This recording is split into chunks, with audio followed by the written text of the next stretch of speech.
La bête remontera de l'abîme, et les habitants de la terre s'étonneront en voyant la bête, parce qu'elle était, qu'elle n'est plus, et qu'elle reparaîtra.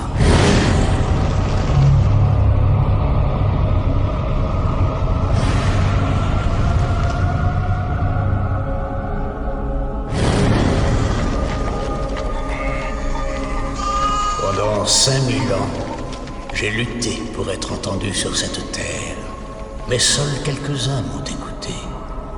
Maintenant, enfin, le monde entier m'entendra. Je soumettrai la terre à la brûlante vérité de l'enfer. Le monde attendra le son de ma voix pour savoir si le soleil se lèvera ou si la rivière coulera. J'étais déjà présent en ces lieux quand ces murs se dressaient vers le ciel et que le sol rougeoyait de tout le sang versé. Tant de fleurs se sont épanouies depuis. Le bruit par le sang de tes ennemis. J'étais là quand les Égyptiens chassèrent les Cananéens. 1000 ans avant que le Nazaréen vienne au monde, mais rien. Rien ne peut se comparer à cette bataille qui se prépare. Ensuite, il rassembla toutes ses armées en un lieu appelé Armageddon. Celui qui régnera sur Jérusalem à la fin des temps. Régnera sur le monde. Parfaitement.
La postérité du serpent ou l'influence de Satan dans le monde moderne.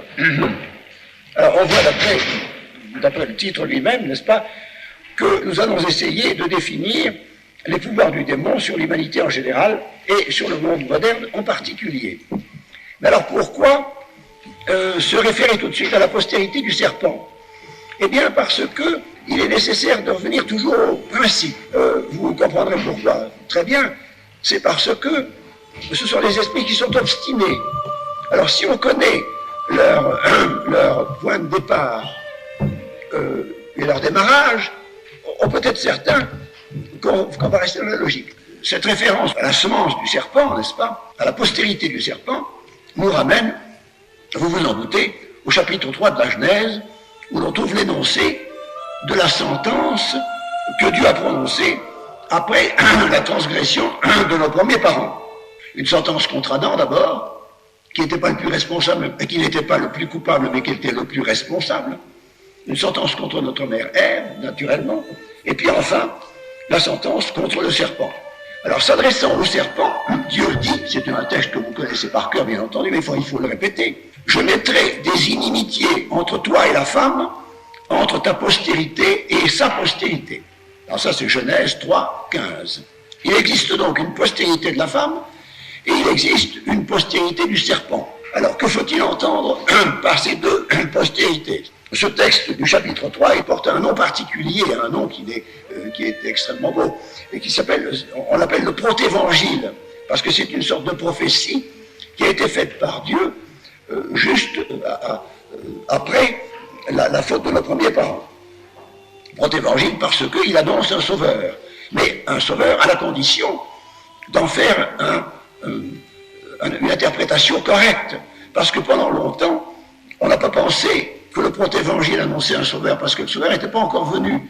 Alors, c'est une prophétie qui n'avait pas encore reçu son exécution, et par conséquent, elle était très difficile à comprendre. Enfin, depuis l'avènement d'humilité, on sait à quoi s'en tenir sur le protévangile et les promesses qu'il comportait. Alors voyons d'abord comment se définit la postérité de la femme. Selon l'interprétation classique, quasiment unanime, la femme dont il s'agit ici, dont il est question, c'est la femme par excellence. Bon, la femme par excellence, c'est évidemment la Sainte Vierge. Quant à la postérité de la femme ainsi définie, c'est évidemment notre Seigneur Jésus-Christ. Cette interprétation remonte à Saint Justin et à Saint Irénée, et elle n'a jamais été contredite par la suite. En effet, notre Seigneur Jésus-Christ peut, avec la plus grande précision, être désigné comme étant la postérité de la femme, puisqu'il n'a pas de père humain. C'est donc la postérité de la femme. Il est donc, comme disent les deux docteurs que je viens de nommer, de la race de la femme. C'est bien la postérité de la femme. De là, vous ferez une objection, et vous me direz que notre Seigneur Jésus-Christ, en parlant de lui-même, se désigne très souvent comme le Fils de l'homme. Et oui, mais c'est parce qu'il ne fait pas allusion à la même chose. Quand il se désigne comme Fils de l'homme, il veut simplement dire qu'il est descendant d'Adam, et se désigner comme Fils de l'homme, pour notre Seigneur Jésus-Christ, ça signifie se désigner comme le deuxième Adam, le second Adam. Vous savez, le premier Adam, c'est l'Adam de la Genèse, et le deuxième Adam, c'est notre Seigneur Jésus-Christ, parce qu'il en reproduisait la perfection. Plutôt, Adam avait reproduit la perfection par anticipation, dans son état de création. Bref, la postérité de la femme, c'est le Christ, c'est le Messie. Quelle est maintenant la postérité du serpent? Alors évidemment, il faut éliminer tout de suite le sens littéral, parce que le serpent n'a de postérité qu'une postérité animale, une postérité serpentine, si on peut dire. Il faut donc entendre ici la descendance du serpent comme une descendance figurée. C'est évidemment la succession des hommes qui ont contracté l'esprit du serpent, et c'est-à-dire l'esprit du démon qui se cachait derrière le serpent. Allons-nous trouver une postérité par excellence du serpent, comme nous avons trouvé une postérité par excellence de la femme? Eh bien oui, il en existe une. Il y a une postérité par excellence du serpent, eh bien c'est l'Antéchrist. De telle sorte que la postérité de la femme désigne le Christ, et la postérité du serpent désigne l'Antéchrist. C'est clair, c'est simple, mais c'est pas souvent comme ça qu'on le dit. Alors je trouve que c'est une bonne chose de le présenter de cette façon-là. Alors, qui sera l'Antéchrist, bien entendu? Ça, c'est une question, nous allons voir ça d'ailleurs. Ce sera un homme à l'état de possession majeur, maximum, on pourrait dire paroxystique, n'est-ce pas? L'Antéchrist répond bien à la définition du démon, c'est la postérité spirituelle du serpent. On ne peut pas parler pour lui d'incarnation. C'est pas une incarnation à proprement parler, parce que il n'est pas possible au démon de s'incarner. Il y a que Dieu qui puisse s'incarner à la façon dont le Seigneur Jésus-Christ a été le Verbe incarné. Et cependant, il y a dans la Salette une expression qui pourrait nous troubler. À un moment donné, la Sainte Vierge dit à Mélanie Calvin que l'Antéchrist sera une sorte de démon incarné. Alors je crois que là, la Sainte Vierge emploie la terminologie courante pour se faire comprendre de Mélanie Calvin, à qui, naturellement, la Sainte Vierge n'allait pas se mettre à expliquer que ça ne serait pas tout à fait une incarnation, parce que c'est pas possible. Ouais. Alors, elle a employé le terme courant d'incarnation, mais enfin, ce n'est pas une faute théologique, bien entendu. Enfin, l'objection peut être faite, alors c'est pour ça que j'ai voulu aller au-devant. Bref, on peut tenir pour exact que la postérité du serpent, du protévangile, c'est l'Antéchrist. La postérité de la femme, c'est le Christ, et la postérité du serpent, c'est l'Antéchrist. Tels sont donc les deux personnages désignés par le protévangile. Alors la chute d'Adam a rendu nécessaire la venue de ces deux personnages. La chute d'Adam a rendu ces deux personnages nécessaires. Le premier était déjà dans les plans de Dieu, mais le second, évidemment, Dieu avait sur l'humanité d'autres desseins. Mais enfin, l'Antéchrist est venu parce qu'il fallait que ça aille jusqu'au bout. Il fallait que la faute aille jusqu'au bout. Et le jusqu'au bout, eh bien, c'est l'Antéchrist. Quelle est maintenant la position relative de ces deux personnages? Le protévangile a institué entre ces deux personnages, ces deux semences, n'est-ce pas, ces deux postérités, entre ces deux personnages, il a institué un régime. Et c'est tout simplement le régime des inimitiés. le régime de l'inimitié en général, mais des inimitiés. Et Saint-Louis Villon de Montfort fait remarquer justement qu'il s'agit d'inimitié au pluriel, pour bien indiquer que ce sont des inimitiés très polymorphes, très multiples, et par conséquent, on va retrouver partout, sous différentes formes. La position relative de ces deux personnages, c'est le régime qui régit les rapports de ces deux personnages, c'est les inimitiés. Ce sont deux personnages qui ne peuvent pas se sentir, et qui sont faits ils sont faits pour s'éliminer l'un l'autre. Naturellement, nous savons très bien quel est celui qui va éliminer l'autre. Alors au sens, le texte de la Genèse, du protévangile porte ceci: inimitias au pluriel, ponam au futur. Inimitias au pluriel et ponam au futur. Ce qui veut dire qu'au sens fort, on peut traduire ceci: je décide que désormais, il y aura des inimitiés entre toi et la femme, entre ta postérité et sa postérité. Je décide que désormais, il y aura des inimitiés. Voilà. Ces inimitiés sont établies non seulement entre le personnage du Christ et le personnage de l'Antéchrist, au sens personnel, mais aussi au sens collectif, entre tous les tenants du Christ, que ce soit dans le Nouveau et dans l'Ancien Testament, parce qu'il y avait des tenants du Christ dans l'Ancien Testament aussi, bien entendu, par anticipation, ou que ce soit des tenants de l'Antéchrist. Alors, entre ces deux sortes de tenants, eh bien, il y a aussi des inimitiés au sens collectif. Car le Christ et l'Antéchrist sont les deux chefs de file de deux corps mystiques. Nous allons nous expliquer sur ce corps mystique de l'Antéchrist. C'est peut-être une audace théologique que de parler du corps mystique de l'Antéchrist. Je sais que je me suis fait reprendre il y a une trentaine d'années par un jésuite un peu pointilleux qui me disait: vous n'y pensez pas, parler du corps mystique de l'Antéchrist, ça a déjà été très difficile de faire avaler le corps mystique du Christ, alors si vous arrivez avec le corps mystique de l'Antéchrist, maintenant vous êtes sûr de vous faire flanquer à la porte. Ben non, ça, je trouve que ça a très bien passé. Puis d'ailleurs, je ne suis pas le seul à en avoir parlé. C'est d'ailleurs pour ça que ça a bien passé.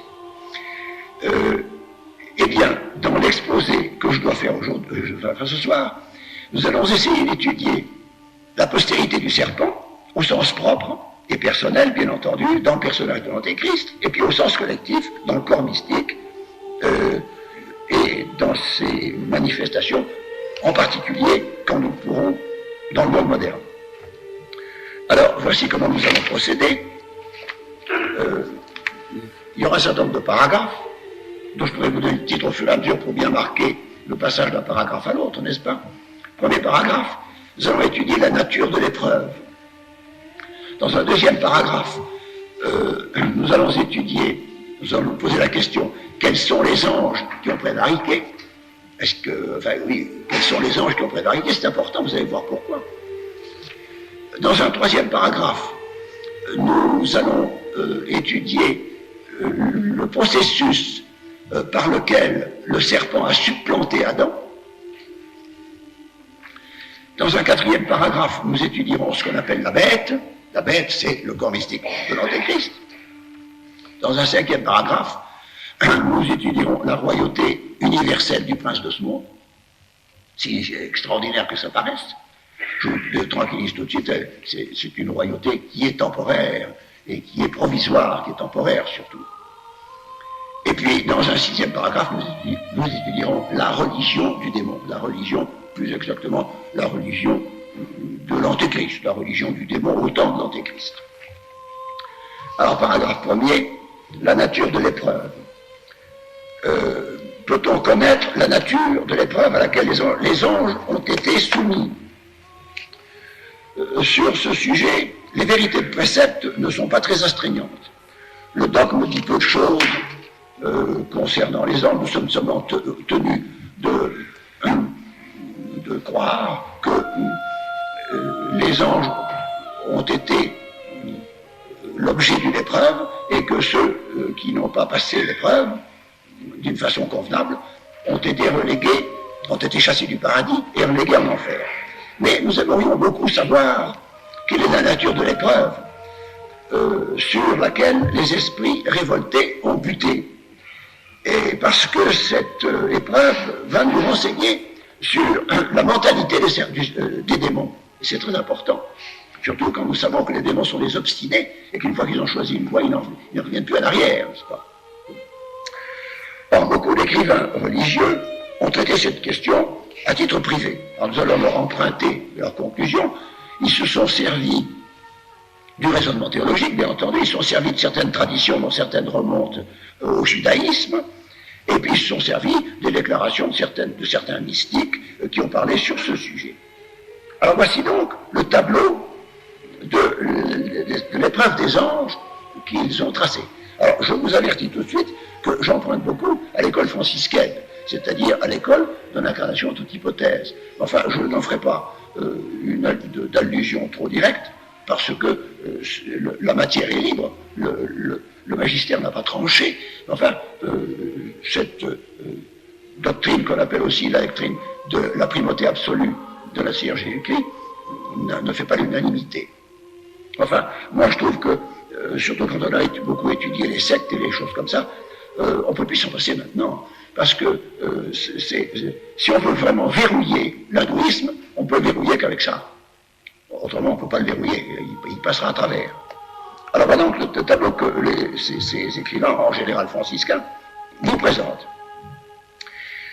Les hiérarchies célestes ont été créées dans un état précaire. Un état de perfection, mais un état précaire, c'est-à-dire que c'était un état qui requérait d'être confirmé. Il était nécessaire que les anges soient confirmés dans l'état de sainteté aléatoire dans lequel ils ont été créés. Leur état initial n'était pas fait pour durer. Pour durer, il fallait que les anges participent à la vie qui dure, c'est-à-dire à la vie éternelle, c'est-à-dire à la vie divine. Et il est vraisemblable que les anges, dont l'intelligence, surtout celle pour les choses de l'esprit, est très grande, attendaient cette participation à la vie divine, c'était l'objet de leur attente, parce que ça ne pouvait pas être autrement. Tout le monde l'attendait, y compris Lucifer. Or, Lucifer occupait le sommet de la hiérarchie angélique. Il était le plus fervent des adorateurs de Dieu et le plus enthousiaste de ses admirateurs. Et voilà qu'au milieu de cette attente, l'épreuve se présente. Dieu va leur montrer les conditions de leur confirmation. Leur confirmation dans leur état de perfection initiale. Dieu, par une vision d'anticipation, montre aux anges, à tous les anges, l'être privilégié, celui qui était destiné un jour à être le médiateur universel, celui qui serait le canal qui déverse la vie divine aux créatures vivantes, et en particulier aux créatures spirituelles. Ce médiateur universel, c'était le Verbe incarné. Le Verbe incarné. Celui qui était loin d'une huile d'allégresse. C'est un être à la fois créateur et créature.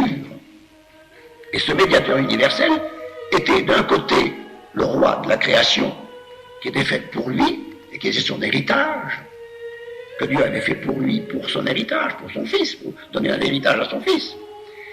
Et de l'autre côté, il était le pontife universel, c'est-à-dire qu'il était l'adorateur suprême de la divinité. Il n'y avait pas d'adorateur en l'adoration duquel Dieu se satisfasse aussi pleinement que dans l'adoration du Verbe incarné. Alors ce médiateur, à la fois roi et adorateur suprême, apportait avec lui une aide dont toute créature a besoin pour supporter l'incandescence de la vie divine, puisque c'était la condition de la confirmation dans l'état de perfection initiale. Enfin, vous savez, quand on dit pour les hommes, on dit nul ne peut voir Dieu et vivre, c'est-à-dire que le spectacle de Dieu donne la mort à tout homme. Tellement Dieu est incandescent, il faut avoir des grâces spéciales pour en supporter la vie, la vue.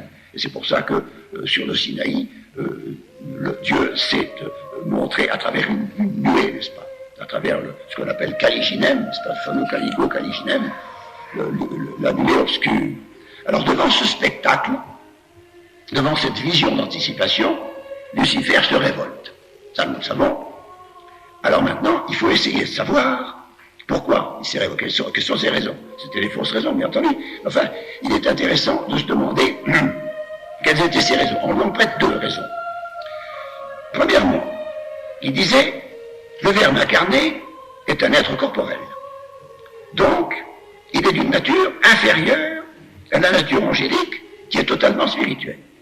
Bon. Et la deuxième raison de sa révolte, c'est ceci: le Verbe incarné me prend ma place, à moi, Lucifer, qui suis au sommet de la hiérarchie céleste, et c'est à moi que revient en toute justice le rôle de médiateur universel. Puisque je suis au sommet, c'est moi qui suis le plus proche de Dieu, c'est moi qui suis en toute justice le médiateur universel. En toute justice, c'est possible. Mais il oublie qu'une chose, c'est qu'il y a aussi la miséricorde. Et c'est ça, c'est là que le bas l'a blessé, et c'est là qu'il s'est révolté. Alors certains écrivains fournissent même une précision qui paraît logique et qui est très plaisante. Je vous la soumets, vous allez voir si vous ne la connaissez pas, mais vous la connaissez peut-être. Lucifer a, dit-on, ça c'est pas de foi, péché véniellement quand il refusa de reconnaître la primauté absolue du Verbe incarné, et il pécha mortellement quand il refusa de reconnaître Marie comme reine des anges. C'est une doctrine que moi je trouve très, très belle et puis très consolante. On comprend d'ailleurs un petit peu, parce qu'en somme, le Verbe incarné, du moment que la chute avait été prévue, eh bien c'était la personne divine sur laquelle il était possible de taper. On pouvait... voilà. Il y a deux personnes divines sur lesquelles on ne peut pas taper, c'est le Père et le Saint-Esprit. Mais le Fils, on peut presque dire qu'il est fait pour ça. Alors on comprend qu'il n'est péché que véniellement. Je donne des explications qui font sourire M. l'abbé, mais enfin, pourquoi pas? Alors quel est le résultat et quelle est la conclusion de l'épreuve pour les anges fidèles et pour les anges déchus? Bien, pour les anges fidèles, les voilà confirmés dans leur état de grâce primitive, dans leur état de sainteté primitive, je ne dis pas de grâce, dans leur état de sainteté primitive, ils ont reconnu la primauté. Le Verbe incarné leur a apporté l'aide nécessaire pour supporter la vision divine, pour supporter l'infusion de la vie divine. Et maintenant, ils se mettent tout simplement à désirer l'avènement du Verbe incarné. Pourquoi désirer? Eh bien, parce que le contingent des anges a été décimé par la chute, et par conséquent, leur nombre n'est plus un nombre parfait. Et les anges le ressentent. Il y a comme des vides dans leur contingent. Et le Verbe incarné va leur amener avec le cœur des hommes, il va leur amener ce qui manque, c'est-à-dire il va remplacer la décimation, il va remplacer la défection des anges qui sont allés en enfer, qui ont été précipités en enfer. Voilà pour les anges fidèles, le résultat de l'épreuve est à leur bénéfice. Et pour les anges révoltés, ce résultat est double. D'abord, ils vont se manifester un certain naturalisme. C'est-à-dire qu'ils vont dire, nous sommes capables d'atteindre nos finalités par les moyens que la nature nous a donnés. Il y a ça. Et il y a une deuxième caractéristique aussi qu'il ne faut pas oublier, c'est l'obstination dans ce naturalisme. C'est-à-dire qu'ils vont désormais, dans tout le gouvernement, qu'ils vont faire subir à l'humanité, à la partie de l'humanité qui leur est accordée, n'est-ce pas? Ils vont faire subir interminablement et indéfiniment, de millénaire en millénaire, ils vont les faire subir ce naturalisme. Ils ne veulent rien entendre de la grâce, et ils vont toujours se référer à leur propre possibilité, à leur propre possibilité de leur propre nature. Bon.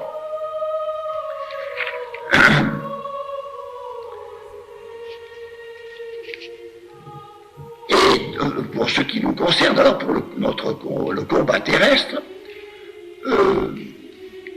nous retrouvons les anges fidèles pour qui le Christ est le désiré des collines éternelles. Autour de nous, nous avons des anges pour qui le Verbe incarné, et le désirer des collines éternelles. Les collines éternelles, ce sont les anges parce que les anges sont des sommités, n'est-ce pas? Ce sont des êtres très puissants. On les appelle des collines parce que ce sont des sommités. Alors les bons anges désirent l'arrivée du corps mystique de notre Seigneur Jésus-Christ pour recompléter leur rang qui a été décimé par la défection des esprits. Bon, alors nous avons donc vu quelle est la nature de l'épreuve, et nous avons vu quel est le résultat de cette épreuve sur les anges fidèles et sur les anges damnés, sur les anges réprouvés. Alors, dans un paragraphe deuxième, voyons maintenant quels sont les anges qui ont prévariqué. Vous allez voir tout de suite que c'est très important. Eh bien, il y a des anges des 9 cœurs qui ont prévariqué. Des 9 cœurs. Il n'y a pas des cœurs qui ont été plus atteints que d'autres. Il y a eu des défections dans tous les cœurs des anges, dans les 9 cœurs des anges. Et c'est très important. D'abord parce que ça élimine en grande partie l'idée qu'il y aurait des anges neutres. Et il y a beaucoup de théories subversives dans lesquelles il est resté des anges neutres qui n'ont pas pris parti. Et vous verrez tout à l'heure, quand on parlera de la tripartition, ce sont généralement ces anges-là qui font partie du monde, ce qu'on appelle le monde intermédiaire. Alors, il n'y a pas d'anges neutres. Il y a des anges fidèles et des anges réprouvés. Et il y a des anges des 9 cœurs. Alors, nous allons nous trouver donc devant une population démoniaque qui va être excessivement variée, avec des anges qui sont des grands princes, qui sont des doctrinaires de grande classe, des fondateurs de religion, n'est-ce pas, des gens extraordinaires, avec en plus l'intelligence angélique. Et puis nous allons trouver aussi devant des êtres élémentaires, des espèces d'esprits élémentaires, à la manière des fées, des gnomes et des elfes, n'est-ce pas, qui sont des êtres qui ne sont pas très, très élevés, ni dans l'intelligence, ni dans le... et alors, il va se trouver que, et nous en reparlons tout à l'heure, il va se trouver que, dans certaines religions lucifériennes, vous allez trouver une véritable démonologie. C'est-à-dire qu'ils vont s'apercevoir qu'il y a des anges qui sont des... Et ils vont profiter de cette démonologie pour faire croire qu'eux-mêmes ne sont pas des démons. Vous voyez, nous sommes des gens bien, disent-ils, puisque nous décelons les démons, nous les dénonçons, et nous vous demandons de ne pas aller avec eux. Par conséquent, ça leur masque l'existence des grands anges déchus, comme les grands séraphins déchus, et tous ces êtres-là. Alors, de ce principe de la prévarication des 9 cœurs, il résulte une démonologie très particulière de l'Église. C'est une démonologie basée sur l'idée de punition d'un crime. C'est-à-dire que les anges déchus le sont par punition d'un crime. Et nous verrons qu'il y a des démonologies, justement, qui ne sont pas basées sur la prévarication des 9 cœurs, et qui sont tout à fait différentes. Ils sont basées en général, comme je viens de vous le dire, sur l'existence d'un monde intermédiaire. Alors, les démons sont condamnés à la prison perpétuelle.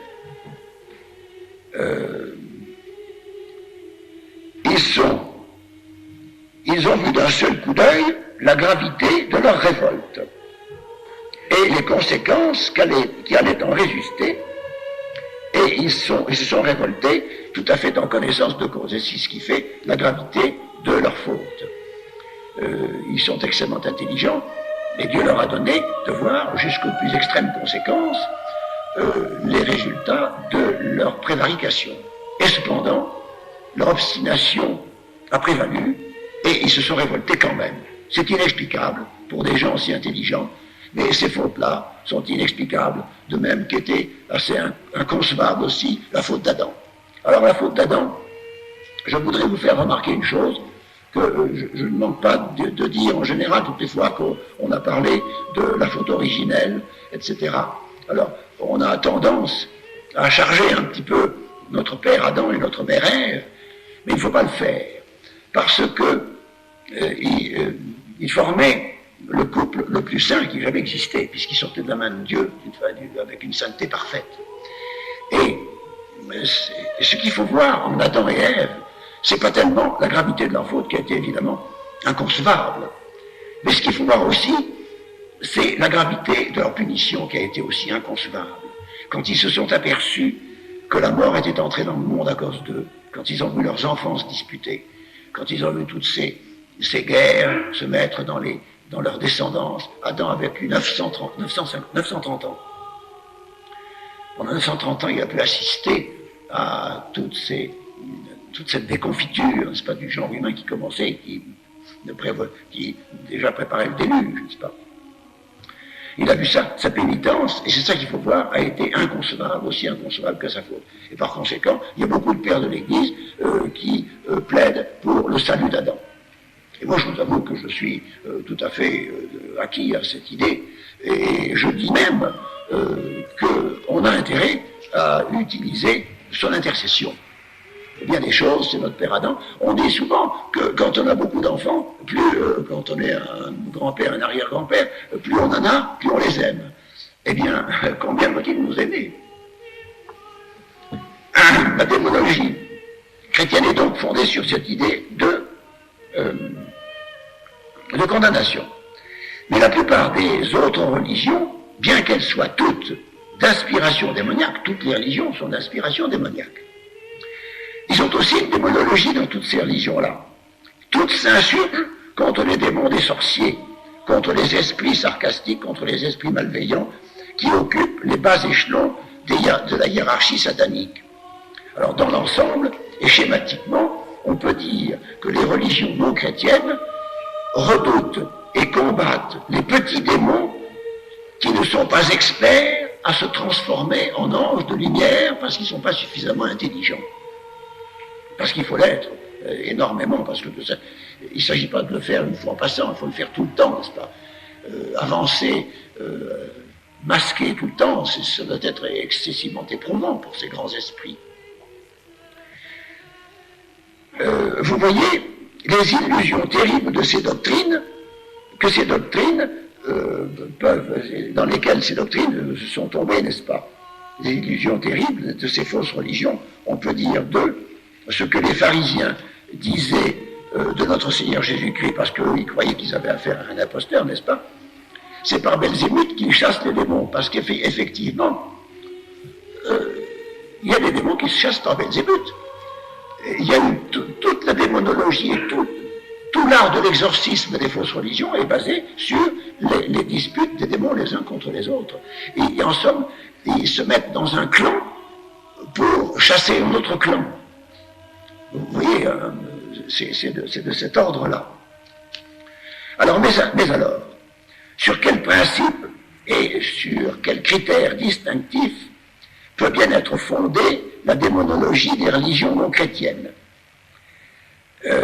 Il y en a plusieurs, et plusieurs distinctions, mais je ne les connais pas toutes, mais je connais seulement le critère démonologique des religions de type gnostique, qui se répandent actuellement, n'est-ce pas? C'est le cas, en particulier, de tout ce qui concerne l'islam et l'hindouisme, et qui ont été si bien décrits par René Guénon. Le monde des esprits, d'après René Guénon, que je prends en particulier parce que les autres, je les connais moins bien, mais je connais très bien René Guénon. Le monde des esprits et le monde des corps sont évidemment séparés. Mais il y a entre les deux, entre le monde des corps et le monde des esprits, il y a un troisième monde qui s'appelle le monde intermédiaire. Et ils le définissent, ce monde intermédiaire, comme un monde semi-physique et semi-spirituel. C'est en somme un monde un peu vibratoire. Voyez-vous, ça commence avec les vibrations de la matière. La matière est entourée d'un cerne de vibrations, n'est-ce pas? Et ces vibrations font partie, d'après ces doctrinaires-là, de ce qu'on appelle le monde intermédiaire. Et ce monde intermédiaire est peuplé d'entités et de forces dont les unes sont presque spirituelles et dont les autres sont presque matérielles. Et les démons dans ce système appartiennent précisément à ces entités semi-physiques et semi-spirituelles. Ils sont dangereux pour l'homme, non pas à proportion de ce qui les entraîne au mal et au péché, mais à proportion de ce qui les entraîne vers le bas, vers la matière, C'est en cela qu'ils sont dangereux dans ce système. Ils sont dangereux par leur position et non pas par leur culpabilité. C'est un système tout à fait différent. Et ils les entraînent, ces démons, vers le bas, non pas du fait de leur malice, mais du fait de leur nature. Ils sont donc naturellement inférieurs et ils s'entraînent vers leur propre monde, c'est-à-dire vers le monde intermédiaire, qui est un monde inférieur. C'est en cela qu'ils sont à craindre. Et Guénon craint beaucoup, Guénon a toute une démonologie très fouillée la démonologie des démons, mais elle est basée sur des principes qui sont faux. C'est-à-dire des principes illusoires, des choses qui n'existent pas. Ce monde intermédiaire qui n'existe pas. Dans ces systèmes en général, l'homme est considéré comme appartenant aux trois mondes, de sorte que son corps va être décrit comme du monde physique, mais ça tout le monde en convient. Son esprit est également spirituel, ça tout le monde en convient également. Et alors entre les deux, l'homme possède une âme végétative qui appartient au monde intermédiaire. Alors que dans la doctrine chrétienne, bien sûr, l'âme humaine possède deux fonctions, une fonction spirituelle et une fonction végétative, mais ces deux fonctions sont assumées par une seule et même substance spirituelle. Voilà la différence. On pourrait s'étendre beaucoup plus, ça serait très intéressant, mais enfin, nous n'avons pas le temps de le faire maintenant. Vous voyez que ces choses qui sont passées au ciel au commencement du monde ont leurs répercussions sur la terre et sous nos yeux. Et par conséquent, ce sont des choses qu'il était nécessaire de reprendre à la base, de reprendre à leur pointe initiale. Et la contagion de la révolte de Lucifer a parcouru l'ensemble des 9 cœurs. Elle n'en a épargné aucun. Il y a de grands démons capables de se travestir en anges de lumière et qui sont séduisants, et il y a de petits diables qui sont repoussants, qui sont terrifiants d'ailleurs aussi, et qui ne font pas d'adeptes, mais que le démon utilise justement pour faire ressortir sa soi-disant beauté à lui. Et c'est excessivement fréquent. Il se donne beaucoup d'autorité en exhibant des démons de bas de gamme. C'est pas tout à fait ce qu'il fallait dire. Dans un paragraphe 3e, nous allons étudier le démon en tant que supplantateur d'Adam. Nous allons maintenant examiner comment le démon est devenu le prince de ce monde, ainsi que le qualifie notre Seigneur Jésus-Christ lui-même. C'est notre Seigneur lui-même qui donne ce titre de prince de ce monde. Et il le lui donne à 2 reprises. Premièrement, quand il annonce la proximité de sa passion, il indique que cette passion est l'apogée de la puissance des démons. Notre Seigneur Jésus-Christ s'exprime ainsi: je ne m'entretiendrai plus longtemps avec vous, car le prince de ce monde vient. Le prince de ce monde vient. Alors jusqu'à ce moment-là, on n'avait pas pu mettre la main sur lui. Mais maintenant, il se laissera arrêter, car il dit: c'est maintenant votre heure, l'heure de la puissance des ténèbres. Ora et potestas tenebrarum. C'est des expressions latines qui sont superbes, n'est-ce pas? Ora et potestas tenebrarum. Au lieu de mettre l'heure et la puissance, l'heure de la puissance, ils mettent l'heure et la puissance des ténèbres. C'est enfin un condensé qui est très beau.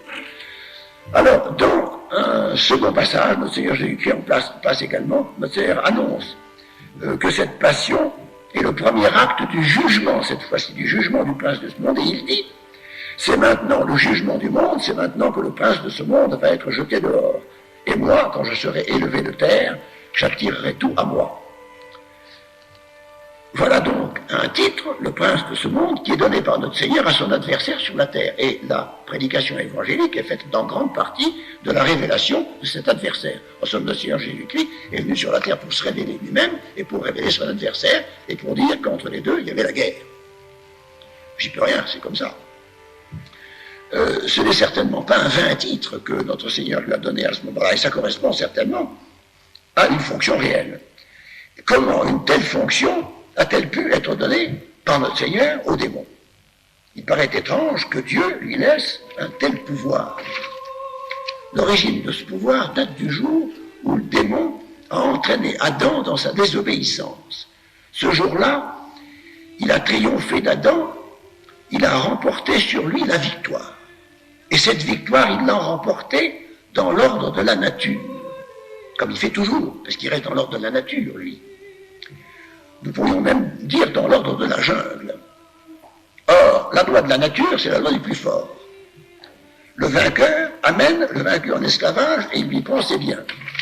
Alors, il amène le vaincu en esclavage, ça, le péché fait de nous les esclaves de Satan, c'est dit dans le catéchisme, c'est certain. Et il lui prend ses biens. Mais comment lui prend-il ses biens? Les docteurs sont unanimes à enseigner que Adam était à la fois roi et pontife. Par anticipation, sur ces mêmes droits, en notre Seigneur Jésus-Christ, qui était aussi roi et pontife suprême. Par sa victoire sur Satan, par sa victoire sur Adam, Satan a renversé Adam de son trône et il s'est assis à sa place, il s'est substitué à lui dans ses droits. Il y a eu supplantation d'Adam par Satan. Et la supplantation s'est étendue à la double fonction de roi et de pontife. Voilà donc le supplantateur devenu le prince de ce monde, selon la loi du plus fort, selon la loi de la nature. La seule que Satan connaisse, puisqu'il ne connaît pas la grâce. Il ne connaît pas la miséricorde, à laquelle il n'a pas droit, parce que sa nature ne lui donnait pas droit. Sa nature était une nature qui lui permettait de voir très loin. Il n'avait pas droit à la miséricorde de Dieu. Mais alors pourquoi Dieu a-t-il laissé aux démons une principauté si exorbitante sur la nature? Eh bien tout simplement parce que Dieu est juste avec toute créature. Il laissera à Satan les pouvoirs naturels du vainqueur, se réservant évidemment de faire du dit vainqueur son ministre pour le processus de réhabilitation du genre humain qu'il ne va pas manquer d'intervenir.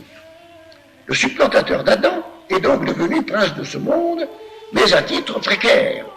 À titre précaire, c'est-à-dire à titre provisoire, parce qu'il est devenu, et à titre précaire, pourquoi? Mais parce qu'il est devenu frauduleusement. Il est devenu frauduleusement de deux façons. Il est devenu supplantateur d'Adam d'abord par les moyens, puisque ces moyens ont été des moyens de mensonge, les promesses qu'il a fait, les promesses fallacieuses qu'il a fait à notre mère Ève, c'est-à-dire une divinisation qu'il était incapable de lui procurer et que lui-même venait de perdre. C'est pas mal ça comme mensonge. Et deuxièmement, c'est une supplantation frauduleuse parce que l'intention était dolosive également. Il avait l'intention de prendre la place du titulaire du poste de la royauté et du pontificat, qui est notre Seigneur Jésus-Christ lui-même. Le titulaire final du trône d'Adam, c'était notre Seigneur Jésus-Christ. Eh bien, il a réalisé, en somme, en se supplantant Adam, ce que les vignerons homicides ont fait quand ils disaient « tuons l'héritier et nous aurons l'héritage ». Eh bien, c'est ce que Satan a fait au paradis terrestre. Il a tué l'héritier et il s'est assis dans le trône de l'héritier pour avoir l'héritage. Et il a eu, à titre précaire, à titre de ministre de Dieu, pour certaines besognes particulières. Bref, voilà le démon installé dans le trône d'Adam, avec des droits certes, des droits que Dieu lui reconnaît, mais des droits qu'il a usurpés. Il est donc fondamentalement un usurpateur que le Verbe va tolérer pour un temps, mais dont il fera son ministre. Alors certains auteurs se sont posé une question qui ne manque pas d'intérêt. Alors pourquoi Satan n'a-t-il pas exercé sa double fonction de prince de ce monde, c'est-à-dire de roi et de pontife, dès le lendemain de sa victoire sur Adam? Et ces auteurs répondent de la manière suivante, qu'en toute rigueur, c'est effectivement ce qui aurait dû se passer. Satan aurait pu, et il aurait dû en toute rigueur, si Dieu le lui avait permis, dès la chute, susciter des antéchrists, ou un antéchrist, plus exactement, susciter un antéchrist parmi les premiers hommes, un antéchrist par le moyen duquel il aurait exercé son double pouvoir de roi et de pontife. C'est ce qui aurait pu se produire en toute, ce qui aurait dû se produire en toute justice. Mais la miséricorde de Dieu ne l'a pas voulu par condescendance pour nous, par miséricorde pour nous. La consolation a suivi immédiatement. C'est alors qu'est intervenu le protévangile qui nous a procuré les promesses du Rédempteur, les promesses de la postérité de la femme destinées à écraser la tête du serpent. Alors écraser la tête dans le futur, à la fin des temps seulement, la manifestation de l'Antéchrist est donc rejetée par miséricorde à la fin des temps, et nous l'attendons encore. De sorte que nous avons gagné énormément de temps, nous aurions pu vivre sous la tyrannie de l'Antéchrist en toute justice. Il ne devait rien depuis la chute d'Adam. Et c'est la tête du serpent n'apparaît qu'à la fin. Et c'est d'ailleurs assez curieux. Voilà deux corps mystiques. On va les comparer pour bien vraiment avoir une image. Il y en a un. Commençons par celui dont nous nous occupons tout de suite, le corps mystique de l'Antéchrist. Sa tête va apparaître à la fin, comme je viens de vous le dire, par miséricorde. Eh bien, sa tête va apparaître à la fin comme un enfant qui se présente mal. Et la tête du corps mystique de Jésus-Christ, elle a apparu avant l'Église comme un enfant qui se présente bien. Alors voyez-vous, on dirait deux jumeaux qui sont inversés, il y en a un qui se présente bien, l'autre qui se présente mal. Évidemment, le symbolisme est extraordinaire. Le symbolisme, c'est deux corps mystiques dont la tête du mauvais apparaît après. Le corps mystique de l'Antéchrist se présente par les pieds. C'est assez curieux. C'est sur cette image bizarroïde que nous en restons pour le troisième paragraphe. Et nous allons aborder le quatrième paragraphe que nous pourrions intituler tout simplement la bête. Alors je commence tout de suite par une phrase d'Isaïe que je trouve extraordinaire, que vous connaissez bien entendu, mais enfin il faut la redire parce que c'est le moment. On lit dans Isaïe, au chapitre 14e, cette étonnante révélation concernant les ambitions extravagantes du démon. Isaïe s'exprime ainsi. Comment es-tu tombé du ciel, Lucifer, fils de l'aurore? Comment t'es-tu renversé par terre, toi le destructeur des nations? Toi qui disais en ton cœur, je monterai dans le ciel, j'établirai mon trône au-dessus des étoiles de Dieu, je m'assiérai sur la montagne du testament, dans les flancs de l'Aquilon, je monterai au-dessus des hautes nuées, je serai semblable au Très-Haut. Fin de citation. Ce discours que le démon se faisait à lui-même au moment de l'épreuve des anges, parce que c'est ainsi que Isaïe nous le présente, le démon se faisait ce discours à lui-même pendant son épreuve. Eh bien, c'est devenu son plan de gouvernement sur l'humanité qui lui a été remise, parce que c'est un obstiné. Ça ne lui a pas réussi dans un premier temps, il recommence pour la durée des siècles. Qu'elle n'a pas réussi au ciel, il recommence sur la terre, parce qu'il est obstiné. Il est d'une intelligence transcendante, on peut bien dire, mais il commet comme ça des bévues qui sont inconcevables. Alors, il veut, reprenons un petit peu les termes de son... Il veut donc dominer les étoiles et les nuées. Les étoiles et les nuées, ce sont les figures des puissances. Il s'assied sur la montagne du testament. Ce qui veut dire qu'il se pose en législateur, lui, Lucifer, d'après les paroles d'Isaïe. Par conséquent, ce sont des fonctions qui s'attribuent et qui sont des fonctions royales. Ce sont les fonctions en tant que roi de l'univers qui a été remis. Deuxièmement, il veut se montrer semblable au Très-Haut. Alors ça, semblable au Très-Haut, cela prouve qu'il veut recevoir un culte. Et ça, c'est évidemment très important. Il veut recevoir un culte. Alors nous verrons, et tout à l'heure, en qualité de quoi? S'il veut recevoir un culte vraiment comme Dieu, ou s'il se contenterait de recevoir un culte comme médiateur universel. Enfin, ça, nous allons voir. À remarquer que cette parole, je serai semblable au Très-Haut, eh bien, ressemble beaucoup à une parole analogue de notre Seigneur Jésus-Christ, comme le Seigneur Jésus-Christ disait, qui me voit aussi le Père. Les deux personnages, le Christ et l'Antéchrist, font état d'une ressemblance. Ils font état d'une ressemblance avec Dieu. Mais évidemment, le Christ peut le dire en toute vérité, tandis que le démon, lui, c'est parce que c'est un éclat d'emprunt. Le programme de Lucifer est donc bien celui d'un roi et celui d'un pontife. Mais il n'exercera pas lui-même ces deux fonctions, puisque c'est un pur esprit qu'il est donc invisible. Alors il aura un fondé de pouvoir sur la terre, qui sera donc un homme à l'état de possession maximum, possession majeure, et c'est ce personnage qui s'appelle l'Antéchrist. Mais l'Antéchrist doit apparaître à la fin. Mais alors il y aura des préfigurations tout au long de l'histoire, des préfigurations plus ou moins ressemblantes. Il y en a même une de ces préfigurations qui va porter un nom très analogue à l'Antéchrist, puisqu'il va s'appeler Antiochus. Antiochus fait partie de ceux qu'on peut appeler les préfigurations du Christ, n'est-ce pas? Eh bien, on retrouve dans Antiochus Antéchristus. Ça s'écrit un petit peu de la même manière, il y a quelques lettres qui manquent. Alors on connaît beaucoup de préfigurations. Il y a Nimrod d'abord.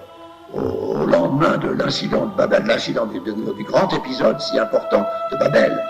Il y a Antiochus, il y a des gens comme Néron et Dioclétien, Mahomet, il y a Napoléon qui a mis la France exsangue, n'est-ce pas, pour des années. Il y a des gens comme Hitler et Staline qui sont de parfaites préfigurations de l'Antéchrist. On ne peut pas trouver mieux, n'est-ce pas, que ces gens-là.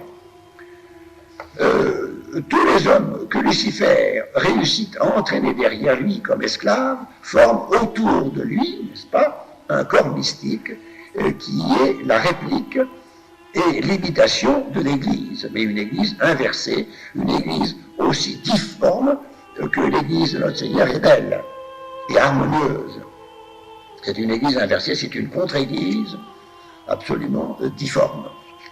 De plus, ce corps mystique sera accompagné par des nuées de démons, par des vols de démons. Alors d'où viennent ces vols de démons qui accompagnent, pour les tenter, qui accompagnent le corps mystique de l'Antéchrist? Eh bien, ils ont une double provenance. D'abord, ils viennent de l'enfer, parce que les démons ont été précipités en enfer, mais l'enfer, qui est dans les entrailles de la terre, on peut en sortir. Mais il y a un enfer dont on ne sort pas, c'est les temps de feu. Il faut bien faire la distinction, parce que ça entraîne à des confusions. Les temps de feu, personne n'en sort. Voici les clés de la Bible, qui ouvrent, personne ne ferme, qui ferme et personne n'ouvre. Les temps de feu, on n'en sort pas. Mais l'enfer qui est dans les entrailles de la terre, ça on peut en sortir pour des raisons dont Dieu est juge. C'est pour que certains démons exercent sur la terre des missions particulières. Ils sont appelés à sortir de l'enfer pour exercer des missions particulières. Et puis il y a aussi un deuxième recrutement de ces vols de démons qui accompagnent le corps mystique de l'Antéchrist.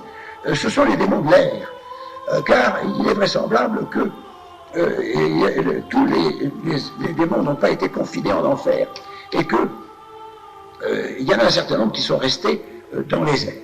Ça, c'est enseigné normalement, surtout à la suite de Éphésiens, chapitre 4e et verset 12, qui s'énonce de la façon suivante.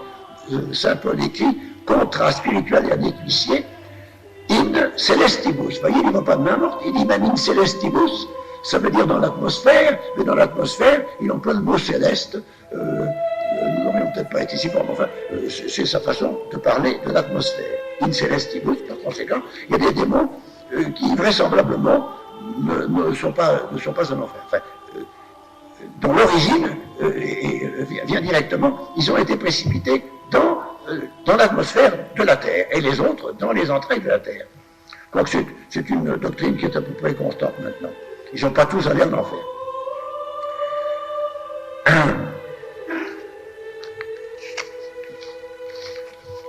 Pardon. Alors, toujours est-il que le corps mystique de l'Antéchrist, dont la tête n'est pas encore parue, est entouré d'un vol de démons auxiliaire de Lucifer, et c'est à ce corps mystique que l'Écriture sainte donne le nom de bête, la bête. Alors la bête, il faut aussi en parler, parce que la bête, au sens où nous l'entendons, maintenant, la bête qui se définit comme étant le corps mystique de l'Antéchrist, la bête est nommée 33 fois dans l'Apocalypse.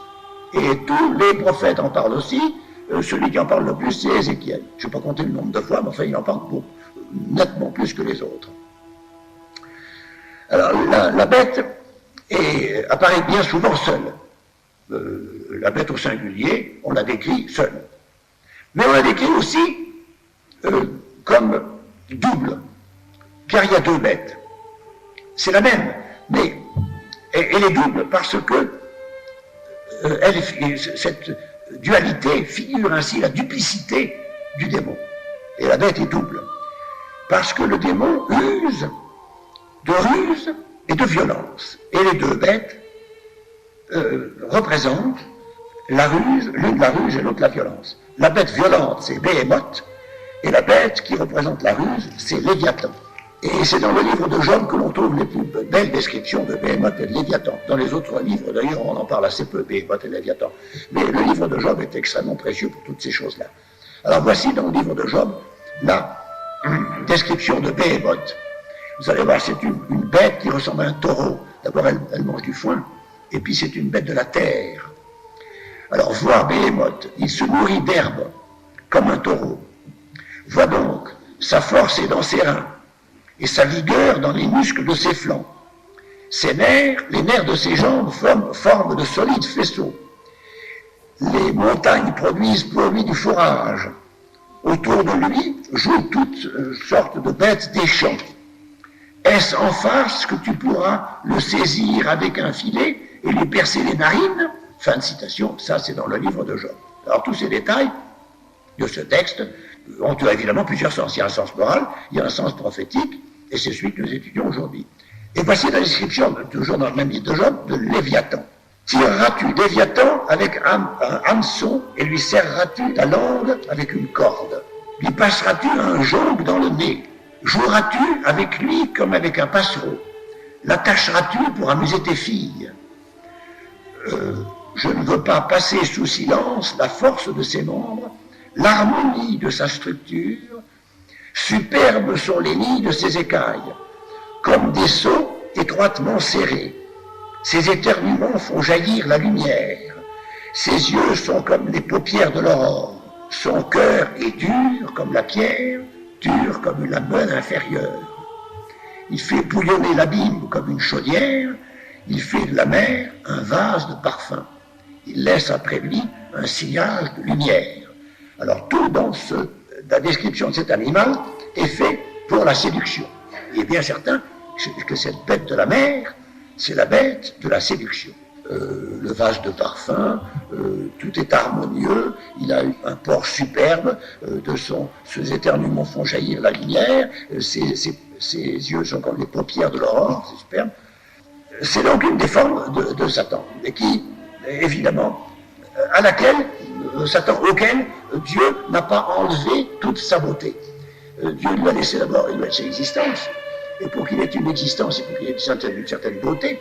Alors, il y a beaucoup de gens qui se réfugient derrière ce sens esthétique, n'est-ce pas, de bien des choses, pour dire c'est esthétique, donc c'est bien. Mais pas vrai, c'est pas vrai du tout. Non, mais ça, c'est complètement faux. Il y a des choses très esthétiques et qui sont excessivement mauvaises. On s'en aperçoit dans toutes les œuvres d'art de maintenant, pas toutes, mais enfin, dans bien les œuvres d'art, dans bien les productions littéraires et compagnie, des choses qui sont très belles, mais qui sont très mauvaises, et qui attirent au mal. C'est ça, le sens esthétique et puis la beauté. Le démon a conservé une certaine beauté, c'est ce qu'on appelle, on l'appelle quelquefois le beau ténébreux. Eh bien, c'est ça. Alors il y a donc une double bête, n'est-ce pas? Par moment, elle se présente comme incarnant la ruse, et d'autre moment, elle se présente comme incarnant la violence. Et là, il y a une autre image aussi qui fait ce pendant chez les choses du démon, choses démoniaques, entre la ruse et la violence, c'est l'expression duel de Gog et Magog. Alors, je vais vous lire un passage de saint Ambroise qui donne bien le sens de ces mots Gog et Magog. Saint Ambroise s'exprime ainsi. Par Gog, qui s'interprète toiture, sont désignés ceux qui cachent leur malice, paraissant justes aux yeux des hommes, alors qu'ils sont méchants dans leur esprit. Et par Magog, qui s'interprète sortant du toit, sont désignés ceux qui se répandent hors du toit de leur cœur, en malice ouverte et montrent aux yeux de tous qu'ils sont impies. Fin de citation de saint Ambroise. Il n'est pas sans intérêt de considérer aujourd'hui même ces divers ennemis de l'Église et de la France, qui sont généralement d'ailleurs les mêmes, en les mesurant justement avec cet étalon-là. On en découvre qui sont semblables à Gog et on en découvre d'autres qui sont semblables à Magog. On en découvre qui sont semblables à Béhémoth et on en découvre qui sont semblables à Léviathan. Par exemple, la bête de la terre, eh bien évidemment, il y en a une qui saute aux yeux, c'est l'URSS. Et puis comme bête de la mer, il y en a une qui saute aux yeux, c'est les USA. Ça me paraît évident. Ces deux bêtes sont quelquefois associées. Elles apparaissent alors comme une seule et même bête, et alors là, c'est le dragon ou la bête. Elles sont associées, et quelquefois même, on trouve l'expression Gog, roi de Magog, c'est-à-dire, c'est le rusé, roi du pays de la violence. Quant à l'Antéchrist lui-même, il est désigné dans un texte que j'ai malheureusement pas pu retrouver parce que j'ai pas eu le temps, il est désigné comme Gog et Magog. C'est-à-dire que l'Antéchrist sera à la fois rusé et violent. Alors il y a bien des gens, je rencontre quelquefois, qui disent, vous savez, l'Antéchrist, il ne faut pas s'en faire une idée trop absolue quand même. Évidemment, vous citez Hitler toujours, mais enfin, ce sera plutôt quelque chose dans le genre de la vie facile à l'américaine. Oh, moi je ne suis pas d'accord. Parce qu'il faudra les deux. Et vous comprenez, l'Antéchrist ressemblera à ses préfigurations. Eh bien, les préfigurations de l'Antéchrist, je regarde beaucoup, mais ce sont généralement des tyrans. Alors, ça c'est évident que l'Antéchrist... et il y aura pour lui une sorte de nécessité que d'être une brute, je ne dis pas uniquement parce qu'il sera certainement une brute séduisante, mais une nécessité d'être une brute parce que c'est les nécessités d'épater les gens. Et pour épater les gens, il faut leur taper dessus. Les grands tribuns, pas les grands tribuns démocrates, mais les grands tyrans le savent. Alors, le corps mystique de l'Antéchrist, la bête, qui se dédouble, est le siège d'une formidable tension intérieure. Car elle est un royaume divisé contre lui-même, dont les membres se haïssent les uns les autres. Et Lucifer est obligé de régner par la division des membres, par la rivalité des membres. Il règne par la rivalité des membres, alors que notre Seigneur Jésus-Christ règne par l'harmonie des membres. Mais ce qui demeure mystérieux, c'est le mode de coercition de Lucifer sur les anges. Alors là, je suis obligé de poser un point d'interrogation. Je ne comprends pas comment il arrive à les obliger dans les missions qu'il leur confie. Et à moins qu'il ne soit en son pouvoir d'augmenter leur tourment. C'est possible, mais je ne l'ai trouvé nulle part, et par conséquent, je n'en tiens pas compte. Alors voilà donc pour la bête, corps mystique de l'Antéchrist, qui est double, la bête de la mer, la bête de la terre, la bête de la ruse, la bête de la violence. Voyons maintenant, dans le paragraphe 5e, la royauté universelle du prince de ce monde. Alors comment Satan prépare-t-il l'installation au pouvoir du prince de ce monde, pouvoir mondial de l'Antéchrist, pouvoir qui lui est dû du fait des droits qu'il a acquis sur Adam, par sa victoire sur Adam, mais victoire consolidée, il faut bien le reconnaître, par les péchés actuels, qui sont tout de même pour beaucoup dans son pouvoir, les péchés actuels de l'humanité entière, qui sont pour lui autant de victoires confirmatives. Et à ce sujet-là, je voudrais vous citer une parole de l'Écriture, dont je n'ai encore une fois pas retrouvé au dernier moment la référence. C'est ceci, si mon souvenir ne me trompe pas, facit regnare hominem hypocritam propter peccata populi, c'est-à-dire, il fait régner l'homme hypocrite à cause des péchés du peuple. Alors nous nous plaignons de tous ces antéchrists qui paraissent comme ça, qui font subir des tyrannies, ces faux prophètes, ces fondateurs de fausses religions, bien sûr. Mais facit regnare hominem hypocritam propter peccata populi, c'est-à-dire il fait régner l'homme hypocrite à cause des péchés du peuple, de sorte que c'est les péchés du peuple qui sont à l'origine. Si on remonte la série des circonstances, on arrive aux péchés du peuple, c'est eux qui sont à l'origine de toutes ces de toutes ces efflorescences que sont les mauvais chefs et les mauvais pontifes. Alors, l'Antéchrist va avoir à lutter contre un certain nombre de conditions générales, et nous allons énumérer ces deux conditions générales. Elles sont au nombre de deux par conséquent. D'abord, il va se trouver devant un royaume qui possède deux rois, car l'humanité a deux rois, un bon et un mauvais, un précaire, enfin nous allons voir ça. Et puis alors aussi, il y a une chose qui va beaucoup le gêner, c'est que l'humanité est divisée en nations. Alors il va falloir qu'il s'arrange avec ces deux circonstances générales-là. Alors reprenons, l'humanité possède deux rois. Il y a un titulaire, qui est le Verbe incarné, pour qui tout a été fait, vers qui le monde aspire, d'ailleurs, inconsciemment peut-être, mais puissamment, à qui l'humanité appartiendra à coup sûr pour l'éternité, mais le titulaire éternel enverra à cette humanité des préfigurations de son règne à lui, sous la forme de bons rois, qui gouverneront selon son esprit. Maintenant, les mystiques, quand elles parlent de ces choses-là, disent « selon le Sacré-Cœur ». C'est l'expression qu'on trouve dans pas mal de mystiques, parce que je sais que je viens d'en lire pas mal, alors j'ai ça dans l'idée. On me l'a envoyé, par exemple, déjà, selon le Sacré-Cœur, mais c'est selon l'esprit de notre Seigneur Jésus-Christ. Alors il y a donc un titulaire, et puis il y a un usurpateur dont nous avons parlé tout à l'heure, n'est-ce pas, dont nous venons de parler. C'est celui qui a droit à un règne éphémère, qui lui sera donné puisqu'il lui est dû, mais qui sera éphémère. Alors ces deux rois ennemis sont placés sous le régime des inimitiés, comme nous l'avons dit au début. Et ils se disputent un royaume, qui est le royaume universel sur l'humanité. Alors il n'y a aucune bataille entre les deux, une bataille qui dure depuis des millénaires et qui s'étend sur tous les continents. Et avec cette bataille, il y a des alternances d'avance et de recul. Quand un camp avance, l'autre recule, évidemment.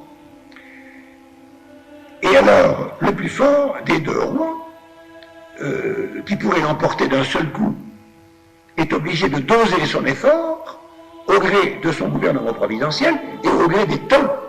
Parce qu'il faut marquer les temps. Les temps demandent à être respectés.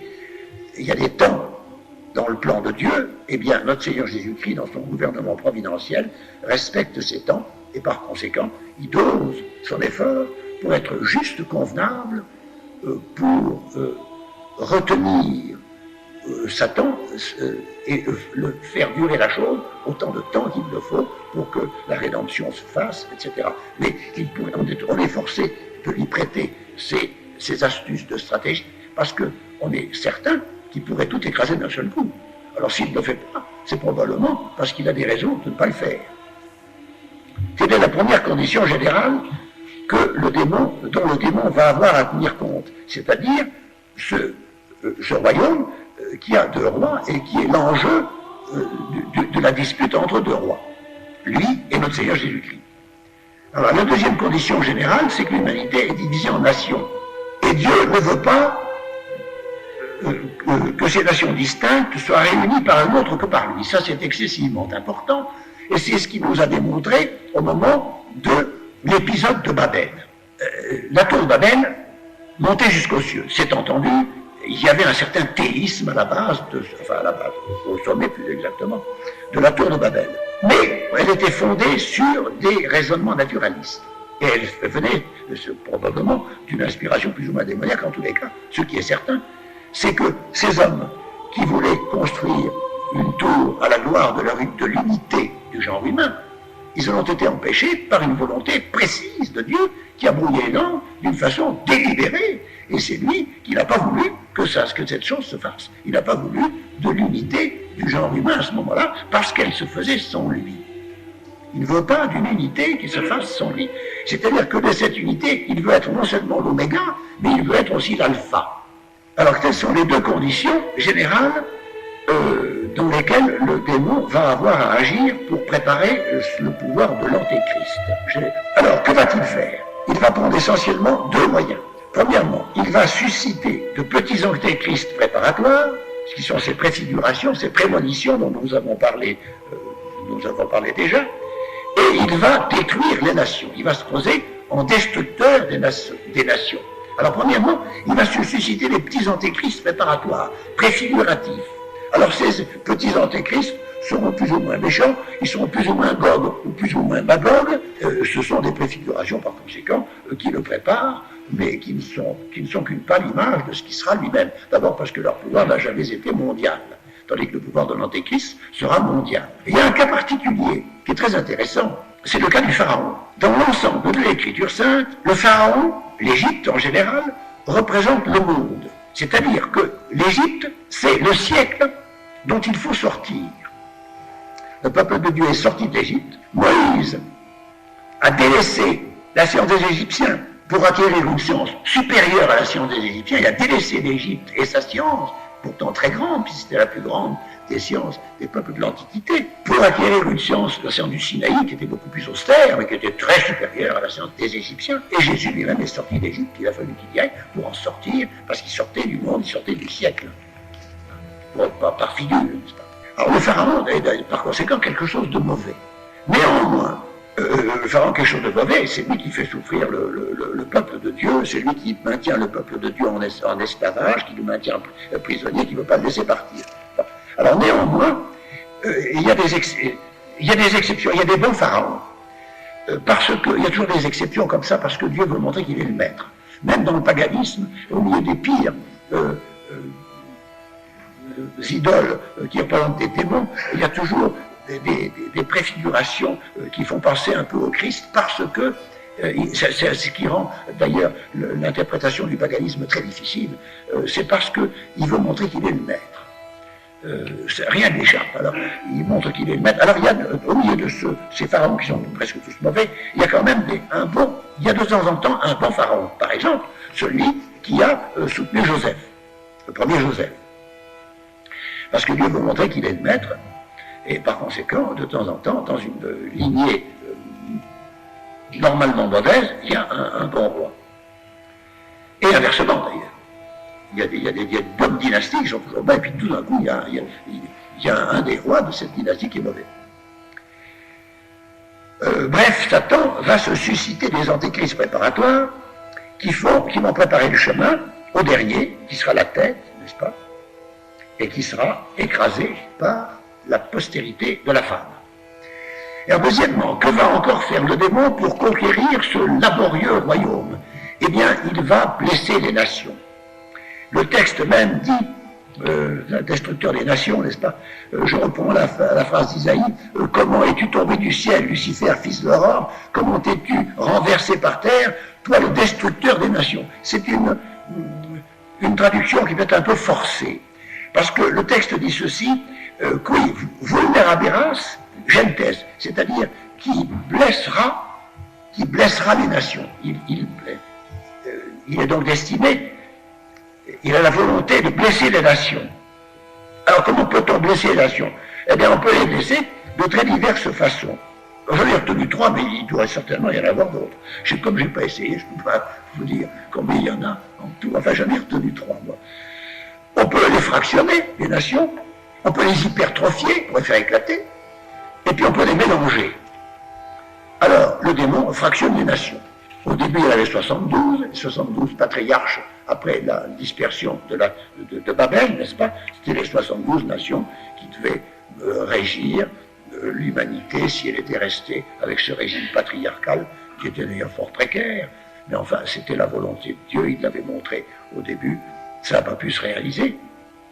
C'était irréalisable, mais enfin, Dieu a voulu marquer, après avoir châtié, que c'est toujours la même chose, d'ailleurs, après avoir châtié, il donne une miséricorde. Il y a 72 nations. Or, elles ont certainement été fractionnées, puisqu'il y en a beaucoup plus maintenant. À l'ONU, je crois qu'il y en a 150 ou 152. Alors, elles ont donc été multipliées par 2. Et puis là, il y a aussi une méthode de Satan qui est extrêmement efficace, c'est la méthode de l'hypertrophie. Alors l'hypertrophie, ça, c'est le boniment d'impérialisme. C'est le boniment d'hégémonie. Il va suggérer l'hégémonie, des hégémonies intempestives, à tout un tas de nations, qui sont des nations qui ont du nerf, n'est-ce pas? Et il va leur faire envahir les nations voisines. pour réaliser une hégémonie, et il leur promet l'empire du monde. Et il leur donne, en tous les cas, il leur en donne un commencement, à la condition qu'ils réalisent un des plans, un des volets du plan de Satan. Par exemple, je parle du cas de Napoléon et de la France après la Révolution française. Il y a eu une sorte de pacte imaginaire, je l'imagine ce pacte, mais enfin, je ne suis pas étonné qu'à un moment donné il ait été formulé quelque part. Entre Napoléon et la nation et le démon, n'est-ce pas? Si tu réponds la Révolution française, le Code civil, les idées de la Révolution, je te donnerai l'Empire sur l'Europe. Il ne lui va donner pas longtemps, parce qu'il ne donne jamais très longtemps. Le démon, c'est toujours très éphémère. À l'Angleterre, par exemple, on peut imaginer qu'il y a eu un pacte. Si tu réponds le mercantilisme, je t'en donnerai la présidence. Il y a comme ça un certain nombre de pactes qui ont été faits avec des nations, et je suis absolument sûr que ces pactes-là sont beaucoup moins imaginaires qu'on le croirait. Vous allez le voir d'ailleurs quand on va étudier, si le temps ne m'allait pas, si j'y arrive, la fausse mystique dans les fausses religions. Mais je crois que nous n'y arriverons pas. Ces sortes de pactes sont des répliques des propositions faites sur la haute montagne à notre Seigneur Jésus-Christ lui-même. Vous vous souvenez certainement de la phrase « Je te donnerai tous ces royaumes, car ils m'ont été donnés, et à qui je veux, je les donne, si te prosternant, tu m'adores. » C'est bien ce que nous disons depuis le début, n'est-ce pas? Car ils m'ont été donnés, c'est bien ça, les royaumes lui ont été donnés, et à qui il veut, il les donne. Par conséquent, c'est bien ce que nous sommes en train de dire. Il les donne à des petits antéchrists provisoires et prémonitoires. Et donc, sur la tentation sur la haute montagne, eh bien, le démon ne tentait rien moins que de faire du Christ un antéchrist. Et donc, ça n'a pas réussi. Alors, il y a le modèle biblique des hégémonies hypertrophiques, c'est Assur. Assur, c'est l'espèce d'entité terrifiante que les prophètes faisaient miroiter devant Israël quand Israël se comportait mal. Assur va vous envahir, il y a Assur par ici, Assur par là. Ça veut dire la Syrie, n'est-ce pas? Ça s'écrit A-2-S-U-R. Alors vous me dites, mais pourquoi est-ce que vous revenez à des trucs si vieux? Si vieux, vous allez voir. C'est de Assur que vous tirez les lettres pour faire USA et URSS. C'est pas si vieux que ça. Le démon peut aussi blesser les nations, vulnérabilis, n'est-ce pas, en les mélangeant. Eh bien, il y a un mélange maintenant des nations qui se fait sous nos yeux et qui est certainement démoniaque, c'est le brassage racial. Ça, il y a un brassage racial qui est systématiquement élaboré, réalisé depuis des dizaines d'années, j'allais dire depuis des siècles, peut-être pas, mais en tout cas depuis des dizaines d'années, d'une façon systématique. Et on nous fait maintenant un devoir moral de nous abattardir. Et si vous ne voulez pas vous abattardir, si vous êtes des orgueilleux, etc., etc. Vous comprenez, ça y va tout de même un petit peu fort. Alors là, le brassage racial, c'est un mélange de nations, en définitive. Eh bien, c'est une chose que nous voyons sous nos yeux. Alors, conclusion du chapitre 5, du paragraphe 5, elle est donnée par sainte Françoise Romaine. Et puis nous allons en rester là, d'ailleurs, parce que le type viendrait, et puis nous couperait l'électricité. Sainte Françoise Romaine s'exprime ainsi dans son traité de l'enfer. Je vais vous donner, je cite Sainte Françoise Romaine. Lucifer est le monarque des enfers. Il a sous lui 3 princes, auxquels tous les esprits infernaux, divisés encore, sont assujettis par la volonté de Dieu. Par la volonté de Dieu. Le premier de ces 3 princes, c'est Asmodée. Il était dans le ciel un grand chérubin. Il préside au péché déshonnête. Le deuxième est Mammon. C'était un trône. Il est le démon de l'argent. Le troisième est Belzébuth. Il appartient au cœur des dominations. Il est établi maintenant sur les crimes qu'enfante l'idolâtrie. Ces 3 chefs, ainsi que Lucifer, ne sortent jamais de l'enfer qui est leur prison, seulement lorsque Dieu le leur permet. Ils députent sur la terre des légions de démons subordonnés. Voilà comment s'exprime sainte Françoise Romaine. Et Mélanie Calvat, qui connaissait ça, a pris cette déclaration de sainte Françoise Romaine dans son traité de l'enfer à son compte, et elle trouve cette division très bien. Et c'est ce triple ministère de Lucifer, je vous avoue que moi, je trouve qu'il est parfaitement descriptif de la société contemporaine. Asmodée, Mammon et Belzébuth, c'est-à-dire l'idolâtrie, c'est-à-dire l'occultisme, n'est-ce pas? Oui, l'occultisme, l'argent et puis la luxure. C'est parfaitement, nous baignons là-dedans, les ministres sont certainement à leur poste et en pleine activité. Alors pour ma part, je vous dis, je trouve que cette chose-là, cette division de sainte Françoise Romaine tout à fait parfaite.